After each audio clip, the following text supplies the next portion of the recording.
नमस्ते बच्चों, विज्ञान के सेशन में आप लोगों का स्वागत है। विद्युत धारा के रासायनिक प्रभाव, यह हमारा जैसा जानते हैं चैप्टर चल रहा है और आप लोगों ने अब तक ये समझ भी लिया कि वाकई दिस इज द ट्रुथ कि आपका जो विद्युत धारा का है उसका एक रासायनिक प्रभाव होता है।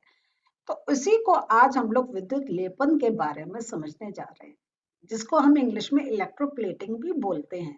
ये क्या चीज है, चलिए बुक खोलते हैं और समझते हैं। तो बच्चों, विद्युत लेपन समझने से पहले चलिए आपको बड़ा अच्छे एग्जांपल्स दिए हैं कि आपने देखा होगा कि जो आपकी नई साइकिल होती है उसका जो हैंडल होता है वो एक काफी चमकदार होता है, और लेकिन उसमें कोई स्क्रैच पड़ जाए या थोड़े समय बाद आप क्या देखते हैं कि जो ऊपर की परत है वो उतर जाती है और उसके नीचे हमें कुछ और कलर का कुछ और देखने को मिलता है। होता है या नहीं होता है? इस प्रकार अगर हम देखें तो हमारे काफी जो आर्टिफिशियल हम जो ज्वेलरी पहनते हैं तो उसमें हम थोड़े समय बाद जो उसकी चमक होती है वो कम हो जाती है। और अगर वही है कहीं गिर गई, कुछ खराब हो गई, बहुत समय का हो गया, जैसे हम वियर एंड टियर भी बोलते हैं, तो हम देखते हैं कि उसके नीचे की सतह में कोई और चीज है। ऊपर से हमें प्रतीत होती है, सपोज कर ले ऊपर से प्रतीत होती है तो सोने की है, लेकिन जब हम खरोच के देखते हैं तो अंदर कुछ और मटेरियल मिलता है। तो और समय समय पे ज्यादा उसका यूज करने पे ये भी होता है कि जो ऊपर की लेयर है वो एक खत्म भी होने लग जाती है। तो ये जो परिस्थितियां इसमें हम देखते हैं कि एक धातु के ऊपर दूसरी धातु की परत चढ़ी हुई होती है। अब ये एक आपका जो आज जो एक टॉपिक है वो यही समझाना है कि किस प्रकार हम एक मेटल पे दूसरे मेटल की परत को चढ़ा देते हैं और ऐसा क्यों करते हैं, तो ये भी हम इसको और डिटेल में समझेंगे। तो यहाँ पे चलिए एक क्रियाकलाप करते हैं और इसमें हम क्या करते हैं, कॉपर सल्फेट ये तथा लगभग इतने साइज की तांबे की 2 प्लेट हमें चाहिए। ठीक है। तो यहाँ पे हम एक कॉपर सल्फेट लेते हैं और हमें ये तांबे की इस मेजरमेंट की हम 2 प्लेट लेते हैं और इसको हम किसी एक बिल्कुल सूखे बीकर में हम ये इतना आपका ये, क्योंकि ये जब हम कोई एक्सपेरिमेंट करते हैं ना तो और हमें जब स्पेसिफिक किसी बारे में समझना होता है तो हम प्रॉपर मेजरमेंट से रखते हैं, क्योंकि हमारे वो उसके अकॉर्डिंग ही कैलकुलेशंस होते हैं। तो इसमें उन्होंने वही कहा है कि 250 मिलीलीटर आसुत जल, देखिए ये डिस्टिल्ड वाटर की बात कर रहे हैं, वो लीजिए। अब इसमें क्या करें हम, ये जो हमने आसुत जल लिया है तो उसमें ये जो हमने स्टार्टिंग में कहा था ना हमें कॉपर सल्फेट चाहिए, वो हम इसमें घोल देते हैं। और इसको ये और अच्छा चालक बनाने के लिए हम इसमें सल्फ्यूरिक एसिड थोड़ा सा और डाल देते हैं। तो याद रखिए कि अगर हमें किसी की एक चालकता जो है उसकी जो कंडक्टिविटी है उसको इंक्रीज करना है तो हम जनरली उसमें थोड़ा एसिड डाल देते हैं। तो हमने कॉपर सल्फेट विलयन में थोड़ा सा हमने तनु सल्फ्यूरिक एसिड भी मिला दिया है। अब जो ये जो हमारी तांबे की जो प्लेट है इनको हम रिगमाल से साफ कर देते हैं और इनको बिल्कुल एक पानी से अच्छी तरीके से सुखा देते हैं। अब ये जो तांबे की प्लेटें हैं इनको हम बैटरी के टर्मिनल से संयोजित करते हैं और फिर उन्हें हम ये जो कॉपर सल्फेट का जो हमने विलयन बनाया था उसमें देखिए इस प्रकार सेट कर देते हैं।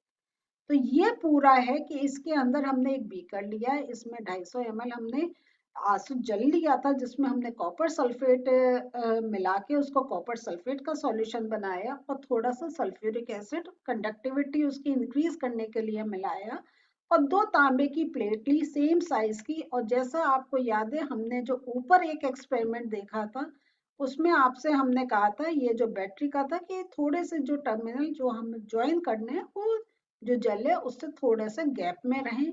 इसी प्रकार हमने तांबे की जो प्लेट्स हैं इनको भी देखें थोड़ा सा जो टर्मिनल जिनको हमें बांधना है तो वैसे ही हमने एक उसका एक कॉपर की जो हमने ली वो तांबे की जो प्लेट ली है उसको हमने पॉजिटिव टर्मिनल से और दूसरी जो हमने तांबे की प्लेट ली है उसको नेगेटिव टर्मिनल से जोड़ दिया है।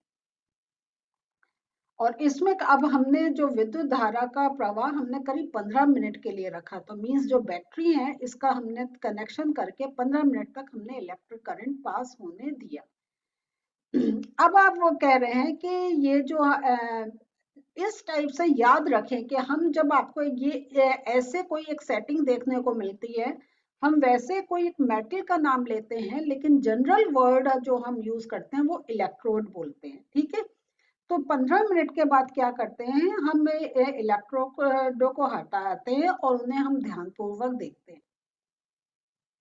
फिर हम क्या देखते हैं कि यहाँ पे हमें एक इलेक्ट्रोड पे हमें लगता है कि एक पूरी परत किसी और मेटल की चढ़ी हुई है, एक हमें लेयर उस पर चढ़ी हुई दिखाई देती है।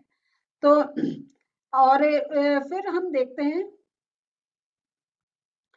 और जिस पर हमें परत चढ़ी हुई दिखाई देती है, समझ में आया, जिस पर हमें परत चढ़ी हुई दिखाई देती है, हम ये भी देखते हैं कि वो कौन से टर्मिनल से जुड़ी हुई है।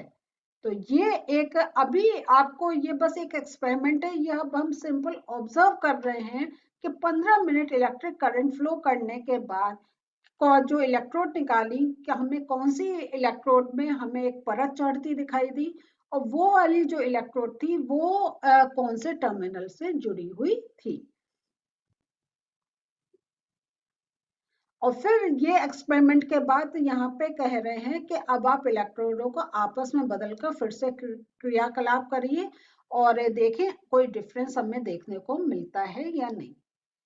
तो यहाँ पे अब इस एक्सपेरिमेंट को आपको समझा रहे हैं कि जब हमने ये जो हमारा कॉपर सल्फेट का जो सॉल्यूशन था और इसके अंदर जब हमने इलेक्ट्रिक करंट को 15 मिनट के लिए उसके अंदर इलेक्ट्रिक करंट बहता रहा, तब क्या होता है, कॉपर सल्फेट में से कॉपर तथा सल्फेट में वो वियोजित हो जाता है। तो ये जो कॉपर सल्फेट सॉल्यूशन है, मींस कॉपर है उसमें और सल्फेट आयंस मिले हुए हैं, तो ये इनका ब्रेक हो जाता है, कॉपर अलग हो जाता है और सल्फेट जो है वो अलग हो जाते हैं।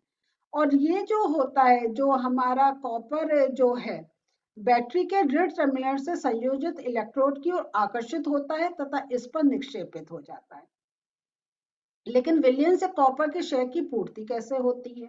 तो यहाँ पे हम देखते हैं जो कॉपर जो एक संयोजित हो रहा है वो कहाँ हो रहा है, वो जो एक नेगेटिव टर्मिनल से जो इलेक्ट्रोड जोड़ा था उसमें वो एक जाके मिल रहा है, उस पर लेयर चढ़ रही है। तो कॉपर जो है वो नेगेटिव टर्मिनल की तरफ जा रहा है। और अब ये है कि ये कॉपर आ कहाँ से रहा है, तो ये क्योंकि कॉपर जो हमारा सॉल्यूशन है वो कॉपर सल्फेट का है, तो हम ये देखते हैं जो कॉपर उसमें से जो ब्रेक हो रहा है वो एक जो नेगेटिव टर्मिनल से जुड़ी इलेक्ट्रोड है उधर की तरफ वो जा रहा है। दूसरा जो है, अब आप देखें कि यहाँ पे जो हमने जो इलेक्ट्रोड से जो तांबे की प्लेट से बना है, ठीक है, तो समान मात्रा का कॉपर विलयन में घुल जाता है। इस प्रकार विलयन से जो कॉपर कम हुआ वह विलयन में पुनः स्थापित हो जाता है। तो यहाँ पे ये इस चीज को मैं आपको ये समझाऊंगी। देखिए ये भी कॉपर की प्लेट है और ये सॉल्यूशन भी कॉपर सल्फेट का है। तो यहाँ से जो कॉपर आपका कॉपर सल्फेट का जो टूटा कॉपर और सल्फेट, तो वो कॉपर आपकी जो नेगेटिव टर्मिनल से जो जुड़ी हुई आपकी तांबे की प्लेट थी वहां जाके वो डिपॉजिट होने लगा। अब जो जैसा आपसे पूछा जा रहा है कि ये कॉपर और कहाँ से आ रहा है, तो ऑलरेडी जो कॉपर की प्लेट है इसमें से वो कॉपर फिर सॉल्यूशन में मिल रहा था। मींस एक से जो प्लेट थी उससे कॉपर रिलीज हो रहा था और दूसरी जो प्लेट थी उस पर जाके कॉपर अटैच हो रहा था। तो ये और इसलिए ये जो नेगेटिव टर्मिनल पे था वो यही कार्य हो रहा था, जो पॉजिटिव टर्मिनल से कॉपर निकल रहा था। तो ये हमारा एक इलेक्ट्रिक इफेक्ट है कि जब हम इलेक्ट्रिक करंट फ्लो करते हैं कैसे जो हमारा सॉल्यूशन है वो ब्रेक होता है और डिपॉजिट का प्रोसेस स्टार्ट हो जाता है। क्योंकि कॉपर अगर कॉपर सल्फेट का कहें तो कॉपर पर पॉजिटिव चार्ज एक आयंस रहते हैं, और जो हमने नेगेटिव और जो ये कहें अपोजिट जो होते हैं वो अट्रैक्ट होते हैं। तो जो नेगेटिव टर्मिनल पे जो हमारी प्लेट थी, तो कॉपर पॉजिटिव था, तो उस पर वो अटैच हो रहा था। तो और जो सॉल्यूशन में जो कॉपर की कमी पूरी को करने के लिए जो हमने दूसरी एक कॉपर की प्लेट थी वो उसको रिलीज कर रही थी। तो इसका अर्थ हुआ कि ये जो है एक टाइप से हमारा ये विद्युत लेपन हो रहा था कि जो एक लेयर कॉपर की निकल रही थी वो उस पर डिपॉजिट होती जा रही थी।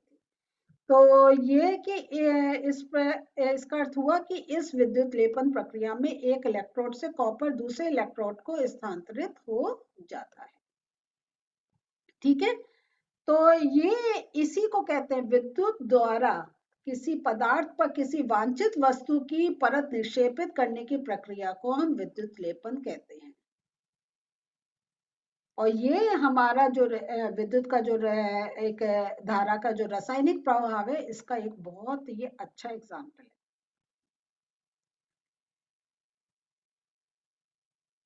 और ये जो विद्युत लेपन की जो क्रिया है ये बहुत व्यापक रूप में हमारे यूज होती है, क्योंकि क्या होता है, ये आपको कुछ पॉइंट्स दे रखे हैं। विलेपित किए जाने वाली धातु की परत में कुछ ऐसे वांछित गुण होते हैं जो उस वस्तु की धातु में नहीं होते, जिस पर निक्षेपण किया जाता है। तो इसलिए विद्युत लेपन की क्रिया होती है। जैसे अगर हम कहें कि हमारे जो टोटी है, गैस बर्नर है, साइकिल का हैंडल है, इस पर हम क्या करते हैं, क्रोमियम का लेपन किया जाता है। जो हमें एक व्हाइट सा दिखाई देता है ना, तो ये क्रोमियम का लेपन इस पर किया जाता है। क्योंकि जनरली क्या बेस हमें स्ट्रॉन्ग चाहिए तो वो लोहे का बनाया जाता है, लेकिन लोहे पे जंग लगने का डर होता है। वो पानी के साथ, एयर के साथ उसका एक रिएक्शन होता है, तो उसको, और क्रोमियम का नहीं होता है। लेकिन क्रोमियम अपने में बहुत महंगा है, तो क्रोमियम की एक पतली लेयर हम उस पर चढ़ा देते हैं। नीचे लोहा की एक हमें ठोस मिल जाता है, और ऊपर जो हमें शाइनिंग चाहिए और उसमें रस्टिंग नहीं करनी है, तो हम क्रोमियम की लेयर चढ़ा देते हैं। तो इस प्रकार आपको और भी बहुत एग्जाम्पल से मिलेंगे। और जो क्रोमियम की लेयर है, तो हम देखते हैं क्रोमियम एक चमकदार होता है, और ये इसका रस्टिंग नहीं होता है, और ये इसमें खरोच का प्रभाव नहीं पड़ता है। और ये इस कारण हम क्रोमियम को की लेयर करते हैं, लेकिन पूरा क्रोमियम का इसलिए नहीं बनाते क्योंकि ये बहुत फिर महंगा हो जाता है।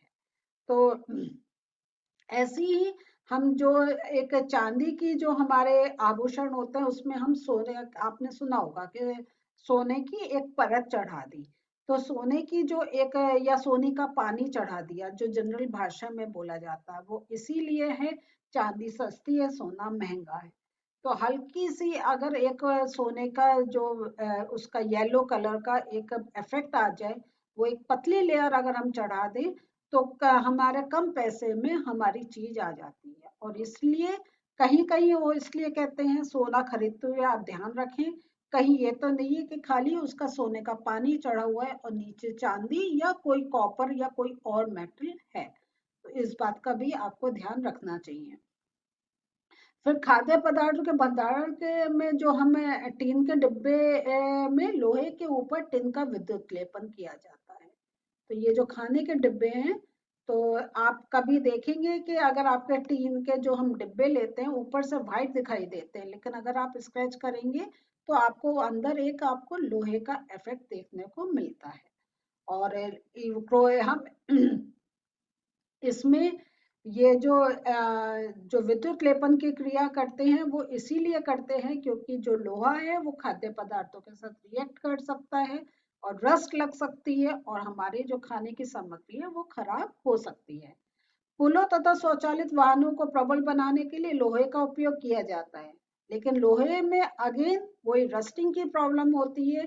इसलिए उसको जंग से बचाने के लिए हम क्या करते हैं, उस पर जिंक की लेयर की परत निक्षेपित की जाती है।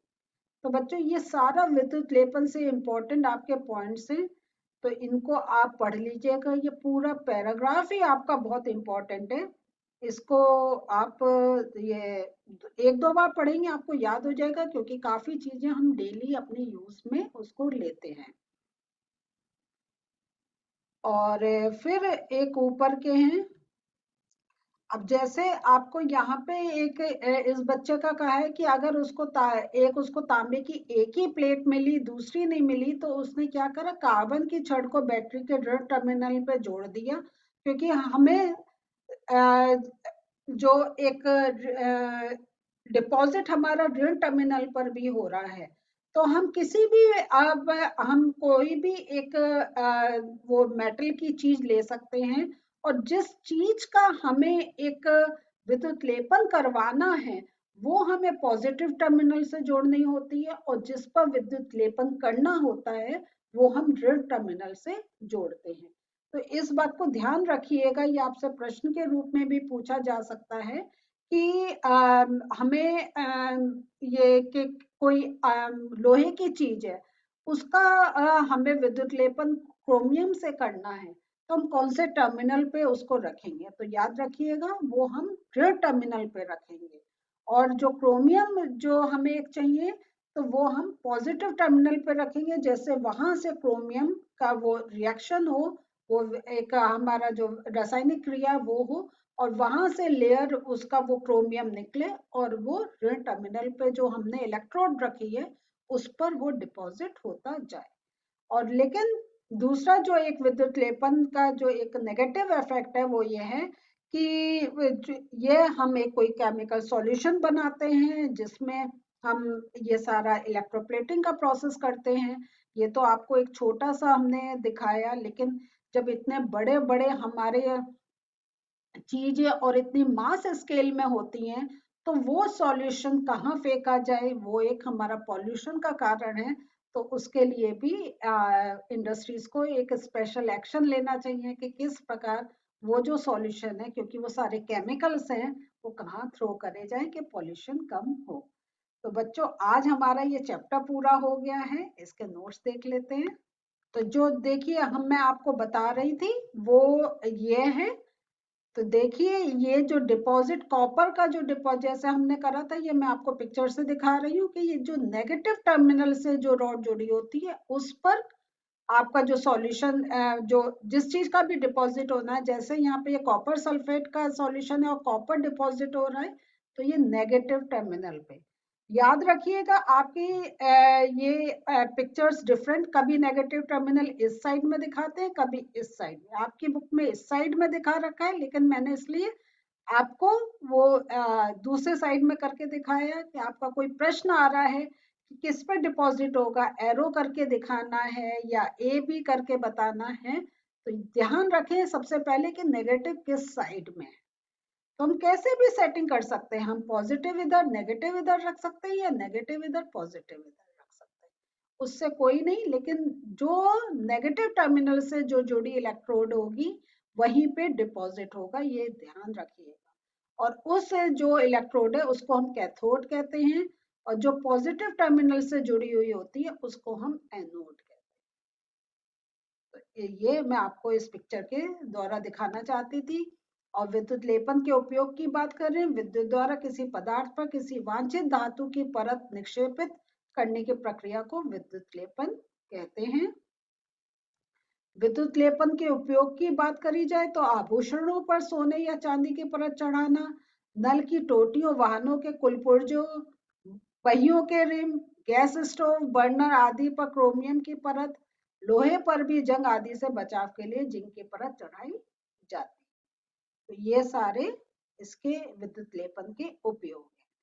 तो अब मैंने आपको ये सारे नोट्स में भी दिखाए, और जो पिक्चर में आपको नेगेटिव और पॉजिटिव टर्मिनल का बताया है, याद रखिएगा, भूलिएगा नहीं, ये बहुत इंपॉर्टेंट है और प्रश्न में बहुत पूछा जाता है। तो बच्चों आज हमारा चैप्टर पूरा हो गया है, नेक्स्ट सेशन हमारा प्रश्न और उत्तर का होगा। मिलते हैं फिर से, बाय।